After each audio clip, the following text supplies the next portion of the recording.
नमस्कार दोस्तों, स्वागत है आप सभी लोगों का एक बार फिर से कमांडेंट डिफेंस एकेडमी के इस यूट्यूब चैनल पे।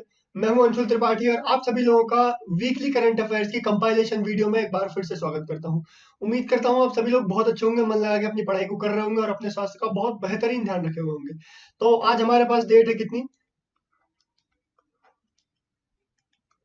21 अक्टूबर 2023।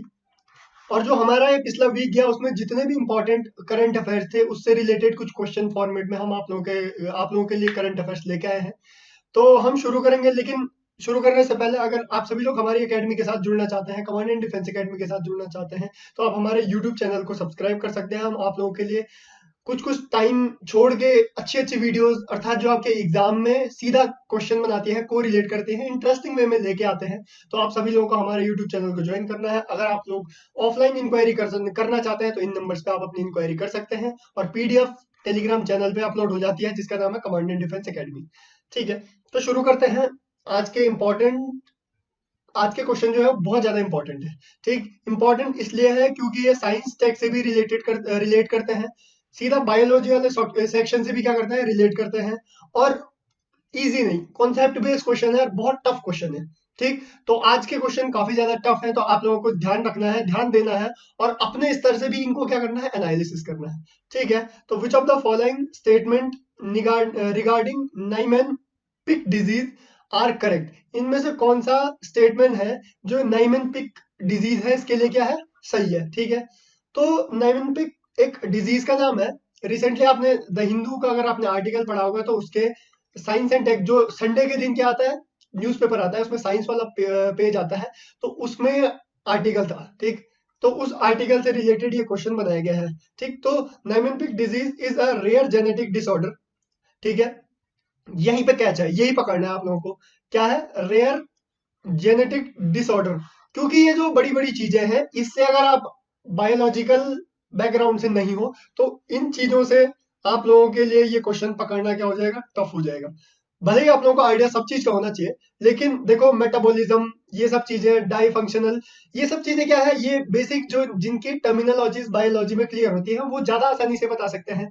लेकिन जो अगर नॉर्मल जीएस पढ़ना चाहता है, जीएस के पर्सपेक्टिव से साइंस वाला पोर्शन पढ़ना चाहता है, तो उसको किन चीजों पर फोकस करना चाहिए, जहां पे जो कैच बनाता है एग्जामिनर, क्या करता है, एक क्वेश्चन में कैचिंग पॉइंट रखता है जिससे आप उस एग्जाम को, इस क्वेश्चन को क्या कर सकते हो, पकड़ सकते हो। तो यही वो पॉइंट है, रेयर जेनेटिक डिसऑर्डर। ठीक, तो हमें यहीं से क्लियर होगा कि ये जेनेटिक डिसऑर्डर है या नहीं है, क्योंकि मेन लाइन ही यहीं से शुरू होती है।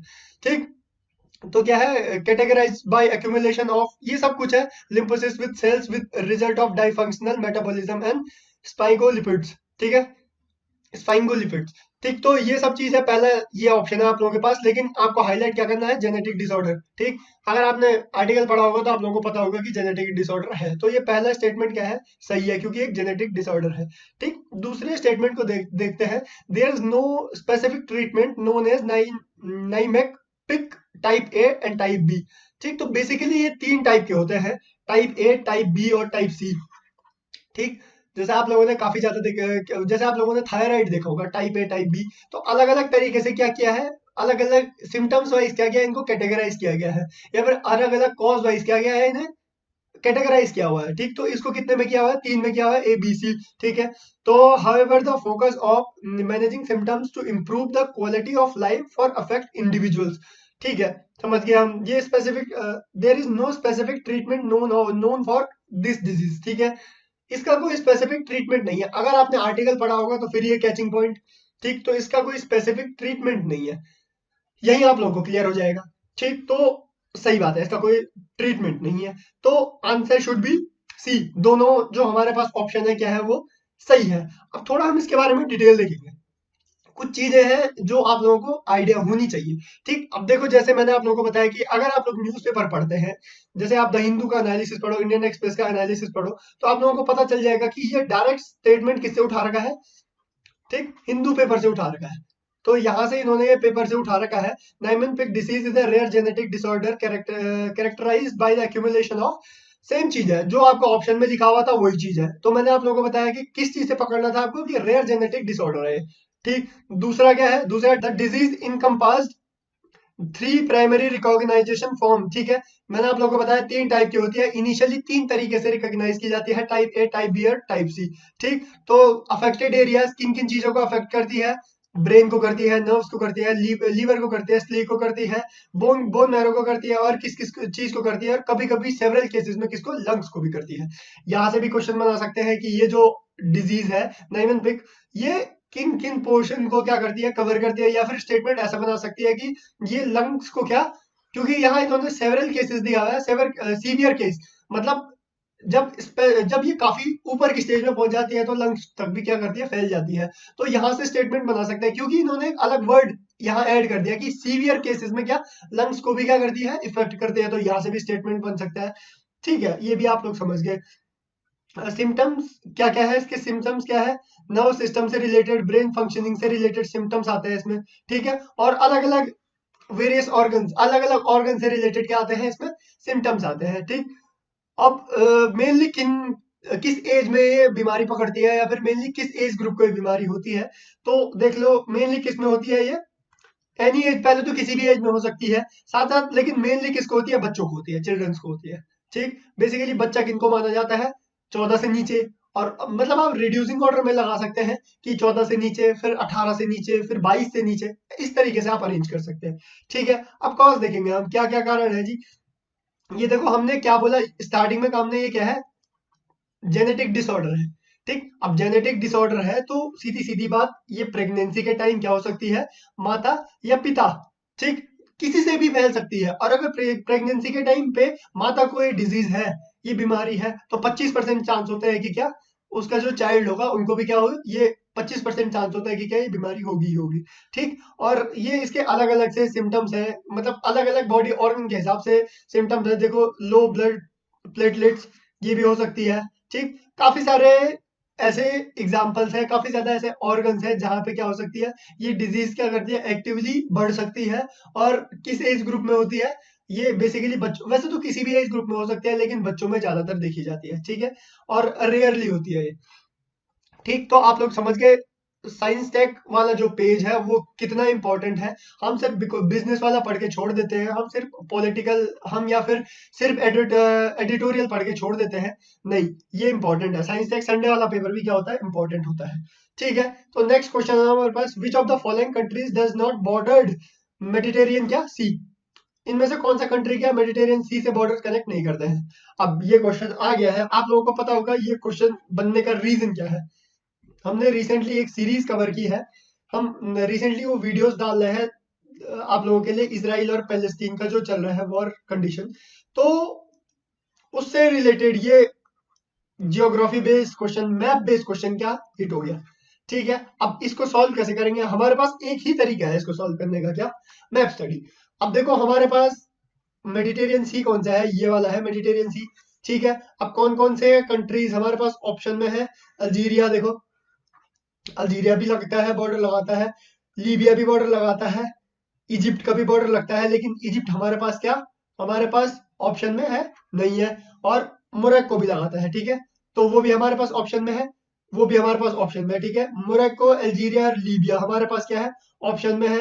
सीरिया ऑप्शन में नहीं है, जॉर्डन हमारे पास फिर क्या, ऑप्शन में। तो देखिए कौन कौन अपनी बॉर्डर नहीं लगाता है, तो मोरक्को डायरेक्ट लगाता है, अल्जीरिया डायरेक्ट लगाता है, लीबिया डायरेक्ट लगाता है, बचा क्या, जॉर्डन। अब जॉर्डन को देखो, जॉर्डन क्यों नहीं लगाता, क्योंकि ये वाले रीजन में तो सीरिया लग गया, ठीक है। बाकी ये जो ग्रीन वाला रीजन है बफर जोन लग गया, ठीक है। बाकी इतने ही पे जॉर्डन की सीमा समाप्त हो जाती है, तो आंसर शुड बी जॉर्डन। तो इसका जो आंसर होगा वो क्या होगा, जॉर्डन। इसका आंसर क्या होगा, आपके पास ऑप्शन डी है, इसके पास आंसर होगा। क्योंकि हमने आप लोगों को दिखाया कि अल्जीरिया भी लगाता है, मोरक्को भी लगाता है, लीबिया भी लगाता है, लेकिन जॉर्डन का जो बाउंड्री है वो टच नहीं होती है। ये आप अगर तुक्का मार क्या होगा, अगर आप लोगों को मैप स्टडी नहीं आती है तो, या फिर आप मैप स्टडी करके नहीं हो, अगर आपको विश्व का मानचित्र या विश्व का मैप, वर्ल्ड मैप या फिर इंडिया का मैप, आपको थोड़ा थोड़ा चीजें याद होनी चाहिए, थोड़ा थोड़ा आप लोगों को चीजें क्या होनी चाहिए, ध्यान में होनी चाहिए कि कौन से एरिया कहाँ कनेक्ट होते हैं। और रिसेंटली सीन इन न्यूज, बार बार कहता हूँ मैं आप लोगों को, जो चीज न्यूज में चल रही है उसको तो अलग से प्रिपेयर करके ही चलिए, ठीक है। तो ये 2 क्वेश्चन आप लोगों के बन गए। दूसरा क्वेश्चन आपका जियोग्राफिकल ऑर्डर या फिर जियो ऑर्डर से बन गया, जियोग्राफी से बन गया। तीसरा क्वेश्चन बैंकिंग सेक्टर से रिलेट करता है। Consider the following statement with respect to enhance access and service excellence, EASE, ये काफी न्यूज में है, ठीक है। अब EASE से रिलेटेड जो मैंने आप लोगों को बताया बैंकिंग सेक्टर से रिलेटेड है, तो आप लोगों को देखना होगा कि ये जो स्टेटमेंट है ठीक है कि नहीं है। देखो क्या दिया हुआ है, करेक्ट स्टेटमेंट चूज करना है जी। तो EASE जिसका पूरा नाम है enhance access and service excellence, ठीक, index measure performance of PSB, public sector bank, ठीक है, यहाँ पे आप कंफ्यूज मत होइएगा, पब्लिक सेक्टर बैंक, ठीक है। तो ये performance of each public sector bank करता है क्या, ये जो इंडेक्स है हमारे पास, ये पब्लिक सेक्टर बैंक्स की जो परफॉर्मेंस है उनको मेजर करता है। बिल्कुल सही बात है, करता है जी। लेकिन इट एम्स टू इंस्टॉलेज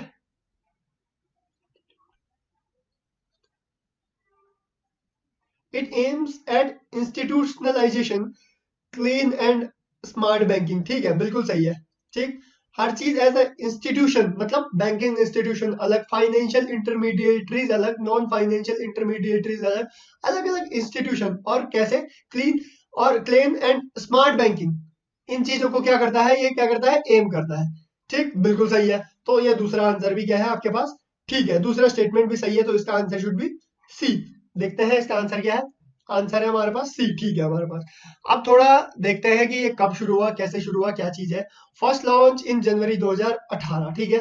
आप लोगों के पास क्वेश्चन यहाँ से भी स्टेटमेंट बन सकता है कि कब लॉन्च हुआ, 2018 में, jointly by government and PSBS, मतलब पब्लिक सेक्टर बैंक्स, ठीक। इन्होंने क्या किया, एक कंप्लीट एम किया, किस चीज के लिए, किस चीज के लिए, इंस्टीट्यूशनलाइजेशन, ठीक, इंस्टीट्यूशनलाइजेशन क्लेम, और दूसरा क्या है, स्मार्ट बैंकिंग। इन चीजों को एम करते हुए क्या किया है इन्होंने, इन लोगों ने ये एसोसिएशन बनाया है, इन लोगों ने क्या किया, रिफॉर्म अथॉरिटी बनाई है, ठीक है, समझ गए आप लोग।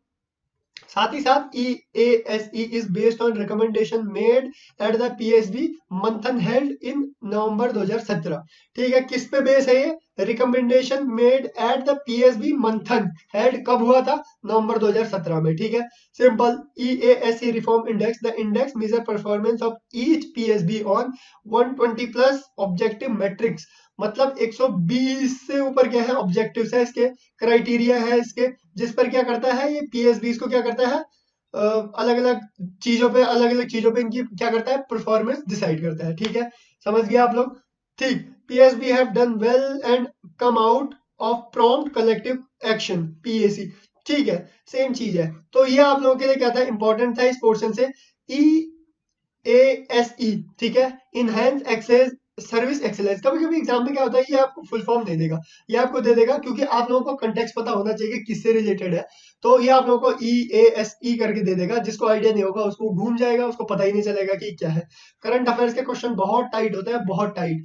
अगर आप एक भी पोर्शन छोड़ के जा रहे हो तो करंट स्टैटिक, क्योंकि आपका स्टैटिक ही पोर्शन ठहरा, आप लोगों को क्या करना पड़ता है, वो बार बार रिपीट करना पड़ता है। करंट अफेयर्स इतना टाइम नहीं होता कि आप बार बार रिपीट करो, आपको एक पहलू को बार बार पढ़ने से अच्छा एक पहलू को क्लियर करो, और उसी पहलू पे क्या करो, बार बार रिवाइज करो, ठीक, एक फेज को बार बार रिवाइज करो, ठीक है। तो ये आप लोगों को, ये नई चीज है, नया टर्म है। तो इकोनॉमी सेक्टर से बहुत आप लोगों को पता है अच्छे क्वेश्चन बनते हैं, तो इकोनॉमी सेक्शन और करंट अफेयर्स को कोरिलेट करके क्या कर बना देगा, बैंकिंग सेक्टर में एक क्वेश्चन बना देगा, enhance access and service excellence के ऊपर। आप लोग बोलोगे कि सर बैंकिंग सेक्टर में इतना टफ क्वेश्चन कहीं सिलेबस में था ही नहीं, ये करंट अफेयर का क्वेश्चन था, ठीक है। नेक्स्ट क्वेश्चन पे चलते हैं हम। Which of the following statement regarding the regional rapid transit system are correct? बहुत इंपॉर्टेंट क्वेश्चन है, ठीक, बहुत इंपॉर्टेंट करंट अफेयर्स है, बहुत इंपॉर्टेंट क्या है, न्यूज है, जो आप लोगों को ध्यान में रखनी जरूरी है। अगर आप लोगों ने पढ़ा होगा तो आप लोगों को ध्यान होगा 100%, और नहीं पढ़ा होगा तो ठंडन गोपाल है यहाँ पे। तो RRTS की फुल फॉर्म क्या है, रीजनल रैपिड ट्रांजिट सिस्टम। इतना मैं आप लोगों को बता दूं कि ये रेलवे सिस्टम से क्या है, रिलेट करता है, ठीक। तो पहले ऑप्शन पे आप लोगों का इंटरेस्ट बन जाएगा। RRTS is an integrated mass transit network with semi high speed rail connectivity at it core, ठीक है। जो मैंने आप लोगों को बताया कि क्या है, ये रेलवे कनेक्टिविटी से रिलेट करता है, तो पहला ऑप्शन तो आप लोगों को लगेगा कि सही है। तो चलो अभी हम पहले ऑप्शन को सही मान के चलते हैं। It purpose to promote balance and sustainable urban development, ठीक है, ये कंफ्यूज भी कर सकता है यहाँ पे, अर्बन स्लैश रूरल डेवलपमेंट, अभी रूरल के लिए नहीं है, ठीक। और दूसरा एनसीआर रीजन, ये अभी इस ऑप्शन को पहले पूरा पढ़ो। It's purpose is to promote balanced and sustainable urban development by improving connectivity and accessibility across the national capital region। ठीक है, क्लियर हो आप लोगों को कि एनसीआर रीजन में क्या करना है, इंप्रूव करना है कनेक्टिविटी एंड एक्सेसिबिलिटी। ठीक है, किस चीज के through, semi speed rail connectivity के थ्रू। ठीक है, समझ गए आप लोग। तो पहला ऑप्शन आपको ठीक लग रहा है, दूसरा ऑप्शन भी ठीक ठीक ही लग रहा है। ठीक, क्योंकि एनसीआर कैपिटल रीजन लगा दिया, नेशनल कैपिटल रीजन लगा दिया, तो स्पेसिफिकली आप लोगों को ध्यान होना चाहिए कि RRTS किसके लिए है, जो ये एनसीआर का रीजन है उनको क्या करता है, कनेक्ट करता है। क्या कनेक्ट करने का प्रपोजल है, किसके through, railway connectivity. High speed नहीं, सेमी सेमी स्पीड, मतलब सेमी हाई स्पीड लगभग मेट्रो मान लो। एक होती है बुलेट ट्रेन जो बहुत स्पीड से चलती है, और मेट्रो इतनी धीरे से भी नहीं चलती और इतनी तेज भी नहीं चलती। तो सेमी स्पीड रेलवे कनेक्टिविटी से क्या करना है, कनेक्ट करना हो। और टाइम पीरियड, जहां तक मुझे ध्यान है ये 2032 तक का टाइम पीरियड डिसाइड किया हुआ है। ठीक, आगे हम देखेंगे, पर अभी हमें आंसर क्या लग रहा है, इसका सी सही लग रहा है। ठीक है, देखते हैं ठीक है नहीं है। हाँ जी ठीक है, एकदम ठीक है। अब थोड़ा इसके बारे में देखते हैं। RRTS is an integrated mass transit network with semi high speed rail connectivity। देखो सीधा स्टेटमेंट उठाता है, it's purpose is to promote balanced and sustainable urban development by improving connectivity and accessibility across the national capital region। बिल्कुल सही बात है। अब थोड़ा ओरिजिन पे बात करते हैं, क्योंकि ये दोनों तो स्टेटमेंट हमारे पास क्वेश्चन में थे ही, तो यहाँ से हमें कुछ ज्यादा क्लियर नहीं हुआ। बट आपको पढ़ना है तो यहाँ नीचे ओरिजिन से पढ़िए। The concept of RRTC emerge from the Indian railway study conduct in 1998 1999। ठीक है, किस टाइम पीरियड की बात है ये, 1998 1999 की बात है। The study highlighted the potential for the RRTS network connecting various NCR location through rapid commuter train. ठीक है, बिल्कुल सही बात है, रैपिड कम्यूटर ट्रेन, बिल्कुल सही बात है। इन 2006 the proposal gain traction as Delhi Metro line expanded to NCR town like Gurgaon, Noida and Ghaziabad। 2006 में क्या हुआ, ये प्रपोजल गुड़गांव, नोएडा और गाजियाबाद इन रीजन में मेट्रो जो लाइन है उनकी कनेक्टिविटी एक्सपेंड करने के लिए हुआ। ठीक है, और साथ साथ क्या है, इसको कौन वो करता है, national capital region planning board adopted the concept as it development the function plan and transport of NCR 2032, जो मैंने आप लोगों को बताया। ठीक है, कब तक का प्लान है, NCR रीजन में कनेक्टिविटी डेवलप करना 2032 तक। ठीक है, ये आप लोग समझ गए इस क्वेश्चन से इतना ही। ठीक, ये क्वेश्चन बन जाते हैं। अब ये प्रॉपर करंट अफेयर्स का है, ये कहीं स्टैटिक पोर्शन को क्या नहीं करता है रिलेट। अगर आप देखना चाहो, अगर आप बारीक नजर से देखो तो इकोनॉमी में भी कर सकता है थोड़ा बहुत, और ज्योग्राफी में भी कर सकता है। ठीक, क्योंकि इंफ्रास्ट्रक्चर किससे रिलेटेड होता है, हमारा इकोनॉमी में भी होता है, जियोग्राफी में भी होता है। ठीक है, तो उससे कर सकता है, लेकिन देखा जाए तो ये क्या है, करंट अफेयर्स का है। ठीक, which of the following statement regarding the contempt of court are correct. Civil contempt refers to the act publication which scandalize the court. गलत, बिल्कुल गलत। ठीक है, criminal contempt includes wilful disobedience of an order of any court. बिल्कुल गलत, ये उल्टा कर दिया इन्होंने, रिवर्स कर दिया इन्होंने। जो कंटेम्प्ट होते हैं दो टाइप के होते हैं। ठीक, सिविल कंटेम्प्ट और क्रिमिनल कंटेम्प्ट। तो सिविल कंटेम्प्ट में क्या होता है, ठीक, includes the wilful disobedience of an order of any court.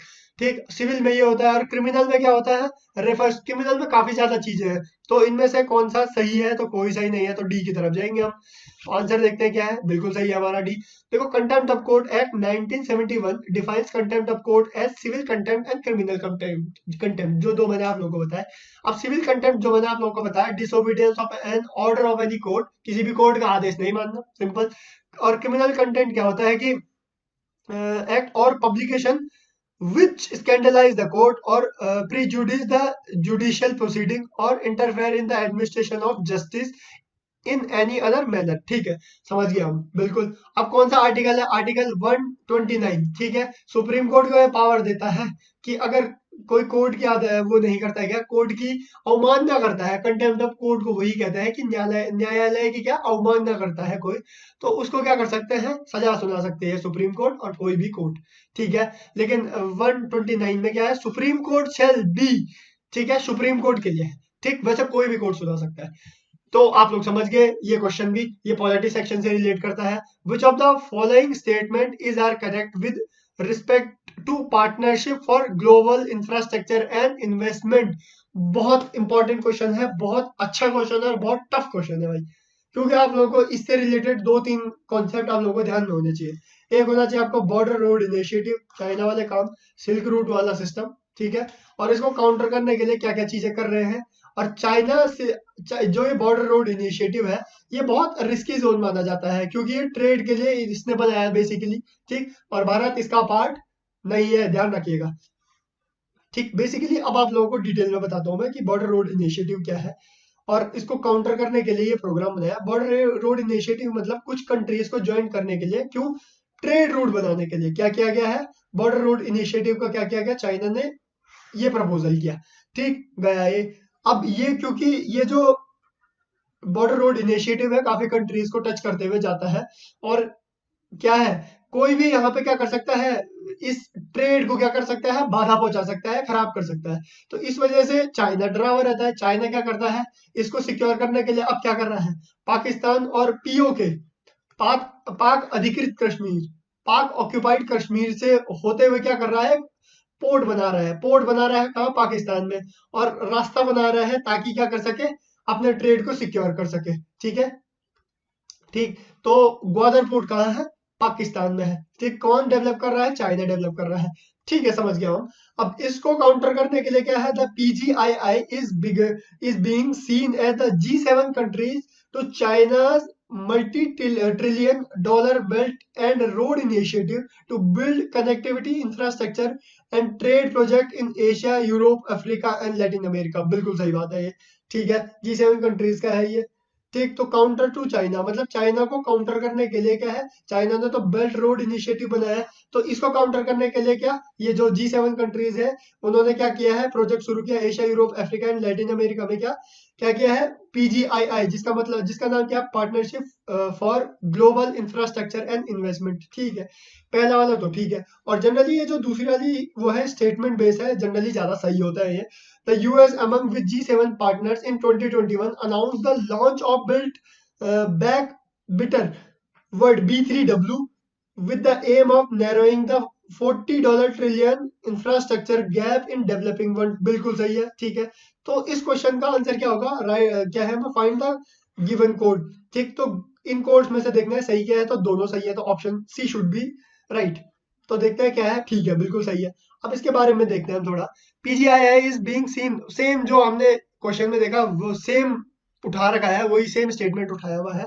Border road initiative जो मैंने आप लोगों को बताया था, कब हुआ था launch, the west has been spectacles in the border road initiative, मतलब इसको काउंटर करने के लिए 2013 में वेस्ट ने क्या किया, as it was considered to be part for China's larger strategies to increase geopolitical influence in Asia and other developing countries। तो बेल्ट रोड इनिशिएटिव से क्या कर रहा है, एशियन रीजन में और जो एशियन कंट्रीज है वहां पे चाइना अपना इन्फ्लुएंस बढ़ाने की कोशिश कर रहा है, और वेस्ट नहीं चाहता कि चाइना का क्या हो, इन्फ्लुएंस बढ़े, इसलिए इन्होंने क्या कर दिया, पीजीआईआई इसको क्या कर दिया, as a counter of belt road initiative of China, ठीक। तो इसके लिए इन्होंने पीजीआईआई ये क्या कर दिया, शुरू किया है, ठीक। यही चीज है जो मैंने आप लोगों को बताया। G7 कंट्रीज आप लोगों को मैं बताया, जो मैंने G20 में क्या एक अलग से वीडियो बनाया, उसमें भी G7 की फॉर्मेशन पे काफी ज्यादा चर्चा हुई। अगर आप चाहते हैं तो आप हमारी प्लेलिस्ट में जाके देख सकते हैं, करंट अफेयर सेक्शन में, ठीक।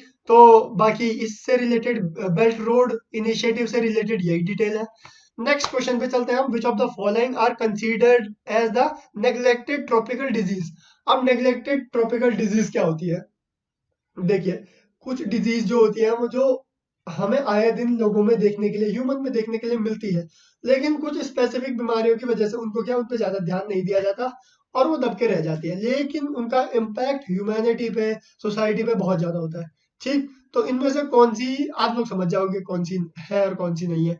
इनमें से कौन सी नहीं है, देखो देखो, डेंगू को हम बहुत ज्यादा हाईलाइट नहीं करते हैं, ठीक। तो डेंगू फिर भी भाई आतंक आप लोग आजकल देख रहे हो बरसात में, हम जहाँ बैठे हुए हैं देहरादून वाले एरिया में, वहां पे भी डेंगू ने इतना आतंक मचाया कि एक टाइम पर हॉस्पिटल्स इतने भरे हुए थे, जितना कोविड के टाइम पे भरे हुए थे। कोविड में एटलीस्ट लोग घरों में क्वारंटाइन रह रहे थे, डेंगू का इलाज घर में से नहीं हो पा रहा था, जब थोड़ा कंडीशन ठीक हो रही थी तब लोगों को घर भेज रहे थे। तो डेंगू इसका होना चाहिए ऑप्शन, ठीक है, बिल्कुल हम इसको ऑप्शन में रखेंगे। अब ये जो दूसरी बीमारी है, ठीक है, ये लिम्फेटिक फिलेरियोसिस, ये भी काफी ज्यादा नोन बीमारी है। नोन बीमारी है लेकिन ज्यादा सुनाई नहीं देती। सुनाई ऐसे नहीं देती कि रिकॉग्नाइजेशन वाइज नहीं सुनाई देती। रेबीज आप सभी लोग जानते हैं, किसी भी जानवर के काटने पे, कुत्ते बंदर के काटने पे होती है। ठीक, ये रेबीज को भी ज्यादा लोग भाव नहीं देते। स्वाइन फ्लू एक टाइम पे बहुत चमका था। ठीक, तो जहां तक इसका आंसर होना चाहिए, जहां तक इसका आंसर होना चाहिए, आंसर सी होना चाहिए, 1 2 3 ओनली। ठीक, नेग्लेक्टेड मतलब इनमें से कौन सी नेग्लेक्टेड बीमारियां हैं? ठीक, तो ये तीनों नेग्लेक्ट की जाती हैं क्योंकि ये जनरली होती है ट्रॉपिकल रीजन में, ये डिजीज देखने के लिए मिलती है। लेकिन क्या स्वाइन फ्लू जनरली नहीं देखने के लिए मिलती, और देखते जब होती है तब बहुत हाइप हो जाती है। ठीक है, नेग्लेक्ट नहीं की जाती। तो आंसर शुड बी सी। देखते हैं सही है नहीं है। बिल्कुल सही है। अब नेग्लेक्टेड ट्रॉपिकल डिजीज क्या होती है, सच एज डेंगू, रेबीज। ठीक, ये बीमारियां क्या होती है? ये बीमारियां होती है, NDTC tend to thrive in developing region of the world where the water quality, sanitation and access to health care are standard। मतलब देखिए, ये बेसिकली किसकी वजह से होती है? सैनिटाइजेशन की वजह से होती है। ठीक है, मतलब अगर प्रॉपर सैनिटाइजेशन नहीं मिली, वाटर क्वालिटी, आप सभी लोग जानते हैं डेंगू। अब तो पहले एक रिपोर्ट आई थी कि जो डेंगू का मच्छर होता है वो साफ पानी में पनपता है, लेकिन एक रिपोर्ट आई है रिसेंटली की क्योंकि वायरस क्या होता है, म्यूटेशन करता जा रहा है, करता जा रहा है, तो जो डेंगू का मच्छर है उसमें भी कैपेबिलिटी आ गई है कि वो गंदे पानी में भी क्या करता है, पनप रहा है अब। तो ये इसीलिए आप लोग देखते हैं कि बहुत ज्यादा क्या हो रही है, ये बहुत ज्यादा डेंजरस ये बीमारियां बनती जा रही हैं। अभी कितने लोगों ने जान गंवाई है इस डेंगू से रिलेटेड, क्योंकि आजकल तो डेंगू का ही बोलबाला था। ठीक, तो इस वजह से डेंगू किस बीमारी में आता है? नेग्लेक्टेड ट्रॉपिकल डिजीज में क्या करता है, आता है, जिनको हम ज्यादा भाव नहीं देते, लेकिन आतंकी ये क्या करते हैं, प्रॉपर मचाते हैं। ठीक है, समझ गए आप लोग। नेक्स्ट, और रीजन क्या बताया आपने? रीजन ये है वाटर क्वालिटी एंड सैनिटाइजेशन की दिक्कत। ठीक है, और दूसरा हेल्थ फैसिलिटीज का एक्सेसिबिलिटी ना होने के कारण। ठीक, अभी इसका रीजन मैंने आप लोगों को बताया, डेंगू हुआ सभी लोगों को, सब लोग गए हॉस्पिटलों में भर गए।